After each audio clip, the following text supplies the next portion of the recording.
Shalom and welcome to Mr. Tava. This year is entitled, when taking out a splinter on Shabbat, don't heat up the needle. You may be cooking.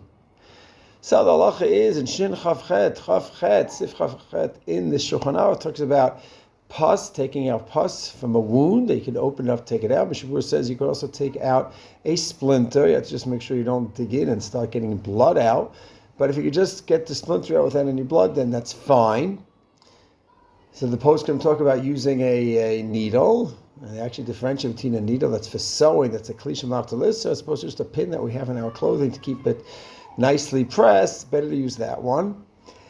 What about in terms of sterilizing the needle? So very often you go ahead, you hold it by your fire, that really sterilizes it.